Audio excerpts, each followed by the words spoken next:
Hello, my name is Michael Podel, and I am an Edge student out of Orlando, Florida. Today I will be presenting my computer vision project on the Autonomous Surface Vehicles Buoy Navigation Challenge. Competition background. As an undergraduate student at the University of Central Florida, I was an avid and successful robotics club member and board member, as well as part of the Autonomous Surface Vehicles competition, which is held annually in Virginia Beach, Virginia. But since I am now a Gator, I would like to point out that Propagator, UF's first entry in the Autonomous Surface Vehicle competition, took first place this year. Alright, so what is this competition all about? This competition is designed around fully autonomous vehicles, which means zero human interaction and control during the challenges. The vehicles carry an array of sensors, including but not limited to cameras, GPS, compass, and LiDAR. Each competition run can last up to 30 minutes, which is used to complete all of the challenges. These include making it through the start gates, finding and navigating the buoy navigation, completing as many challenge stations as possible, and returning to the dock where the vehicle started at. Being a computer vision class, my project focuses on the use of the camera for buoy detection during the buoy navigation challenge. The figure on the bottom right shows the worst case buoy setup during the course run. The buoys are set up using the standard Coast Guard red right return rules, meaning that as you're returning to the dock, your red buoy should be to the right of you. This is an example of us coming away from the dock. So the red buoys are to the left, green buoys are to the right, and the yellow buoy is an obstacle. The entire course is in a figure on the left of the screen. Starting from the dock at the bottom, the vehicle will travel through the start gates and then begin the buoy navigation challenge, where there will be some yellow obstacles in the way. At the end of the buoy navigation run, where the star is actually a large blue buoy in the water, which signifies the end of the navigation channel. Then the vehicle will travel and try to complete as many of the stations that are around the lake edges, and then return the vehicle through the buoy channel back to the starting dock. And that's a complete run. So what does the ASV see? Well, we have a camera that's mounted as high as possible within the competition rules so that we can get the best viewpoint of the water. It's a standard video camcorder which has been housed inside a weatherproof housing. The resolution is standard 480 by 720. We use a wide angle lens to get the best view as possible, and it simply returns over FireWire a 2D RGB image.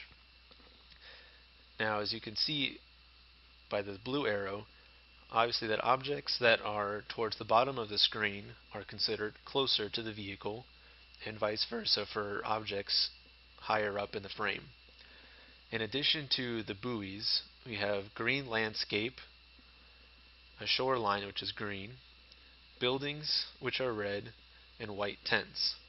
As you can see from the buoys, you've also got green, red, and yellow buoys, where the yellow sometimes appears white due to the reflection on the water. Goals and challenges of the project. First, we need to locate only the buoys in the current frame, then classify and log the buoys by their color and location. Make sure that it's tolerant to adjust to different lighting conditions, as the orientation of the ASV changes constantly in the water. We also want to make sure that we reject objects near and above the shoreline, ignore any reflections of the landscape on the water, and reject the water itself, including the ripple. The approach to the project was to first identify the shoreline, then identify by color, size, and location the red, green, blue, and yellow buoys, and then overlay those results on the image. The figure to the right is a simple illustration of the primary and secondary colors, primary being the red, green, and blue, and the yellow being the secondary color. I will now go over my method for detecting the shoreline. In the top left is the original image as captured as an RGB image. The top right image is the green image out of the RGB, so that's frame 2 out of the 3. On the bottom left, I've taken this image, passed it through the medium fill 2 function using a 3x3 window, which smooths out some of the ripple and surfaces in the image. I then apply edge detection with a canny filter. This filter allows you to input a low threshold, a high threshold, and a sigma value, which I utilized in the bottom right image. As you play with the numbers, they do make a large difference in the results that you achieve. So in the bottom right image, you can essentially see that there is a shoreline, and you can also see it has detected the buoys as well in the image, which we will ignore for now. So I ran an algorithm which determines which row in the image contains the most amount of white pixels. Using that, I can overlay this green line showing where I believe the shoreline is. Now, as the vehicle is moving through the water, the vehicle does bob up and down as it propels, accelerates, decelerates in the water. So I implemented averaging, which runs over multiple frames, so that from frame to frame, the shoreline detection is very smooth. Now that I have detected where the shoreline is, I want to remove everything above the shoreline from the frame, because this information is not needed. I don't need the colors or any of the objects in that region. For buoy detection, I want to start by removing all data above the shoreline that has been detected and averaged. This is because all of this data, again, does not help us find buoys at all. It just adds other colors and objects to the image, which we do not want to misinterpret as a buoy in the water. This example shows how I'm going to go ahead and detect the red buoy, the 2 red buoys in the image. Now, this same algorithm applies to the red, green, and blue buoys because they're all primary colors. So, since we're going to find the red buoy, I want to take the red frame out of the original image, which is now going to be a grayscale image. I then want to convert the original image also into a grayscale image. I will then use MATLAB's IM_subtract function to subtract those 2 images, and then apply thresholding to the image in order to better enhance the differences and deltas between the 2 images. Here you can see in the top left is the red frame out of the image. The top right is the grayscale version of the original image. And the bottom left is the differences. Now, you can see there are some faint noise in this area from the yellow buoy, because it is a secondary color, but you can see that the red buoys have been detected. Then, using the thresholding, I can enhance where the red buoys are and eliminate all the noise from this region. Now that I have detected the red buoys in the image after thresholding, I want to again apply a morphological filter to this. This uses the MATLAB function BW_area_open, which takes in the image and a set threshold. This threshold allows me to set the size of the objects that I want to keep. In this case, I want to keep the larger of the 2 buoys in the image, as this larger buoy is closer to the vehicle and is the buoy that I want to detect and make navigation decisions based on. So as you can see, the small one was removed, the large buoy was kept.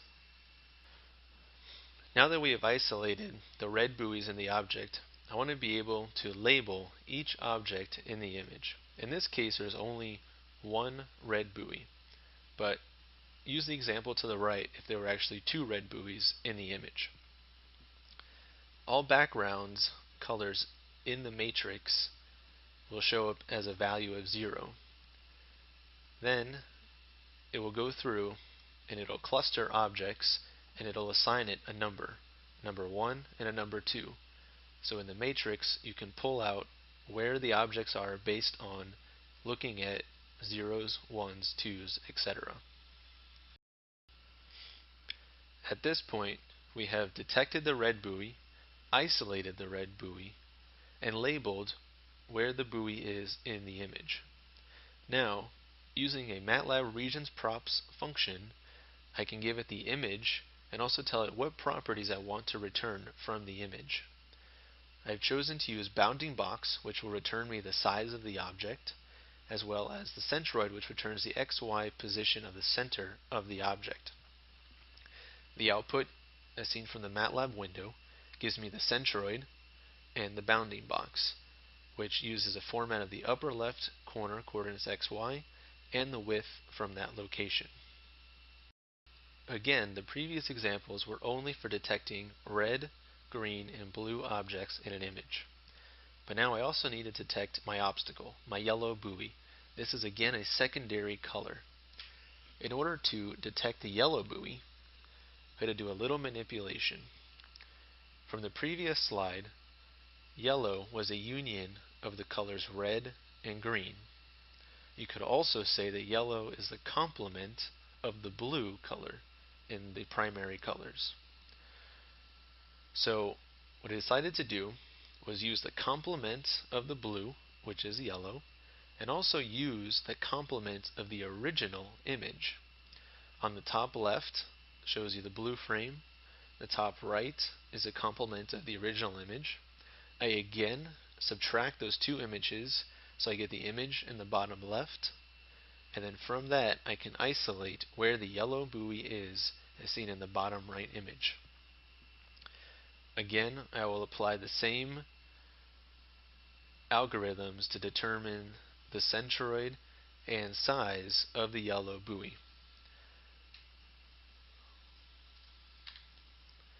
This is an example of one of the frames, frame 22, as an output from MATLAB.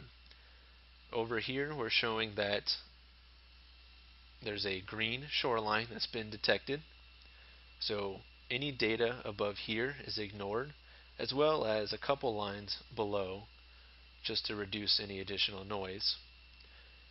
Then, starting with the closest buoy, there's a yellow box that's been placed around the buoy with the centroid located. And it's also detected the red buoy in the distance with a red box, and the centroid is located. Now, as you can see in this image, the green trees have a shadow and a reflection on the water surface.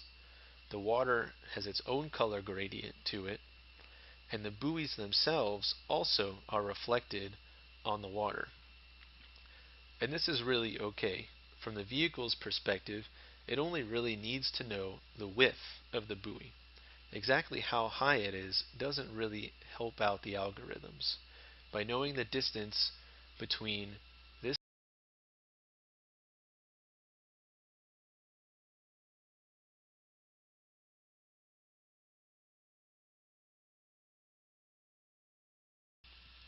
Okay, so I'm now into my MATLAB environment.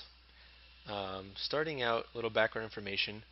The way I obtained the video from the vehicle competitions was actually in the format of a list of .png image files. So the code is set up so that it actually looks at the directory that I'm in and will import image by image and process image by image through the algorithms. Okay, now to the fun part. Now I'm going to run my project. As you can see in the top left, I display the frame number as we're incrementing through them. I also display the shoreline's current position from this frame and the average position acquired over 10 frames. I also display how many red, green, blue, and yellow buoys are detected in the water. As you can see, the shoreline current position is quite jumpy, but with the proper smoothing, I'm able to average out that shoreline, and you can see it's very stable. Right now, with the green buoy in the image, I'm displaying green as one buoy. Now I found the red buoy and the centroid. Found the red and green buoys. And that's pretty much how this works. So, I will now demonstrate the output of all of these single frames captured in a real video stream. This is all of the output images with the buoy detection and shoreline detection overlaid on top of the original image.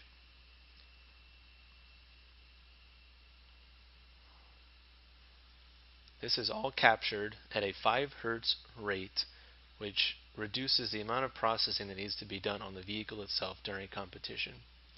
The vehicle does move through the water relatively slow, so it's really not necessary to capture a full 30 frames per second.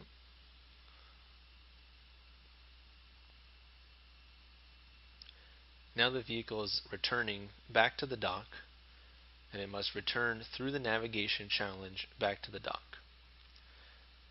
Going backwards in this direction is actually the complete opposite reflections on the water as when it was coming from the dock. Depending on what time of day and how cloudy it is outside, the vehicle is generally pre-calibrated with the buoy colors before the actual runs are initiated. This allows the vehicle to see the buoy on shore in the current sunlight and cloudy conditions, whatever it is. That way it can better determine what color the buoys will look like in the water. I hope you have enjoyed this presentation. If you have any questions, feel free to contact me. I'll be more than happy to speak with anyone. Thank you very much and have a great day.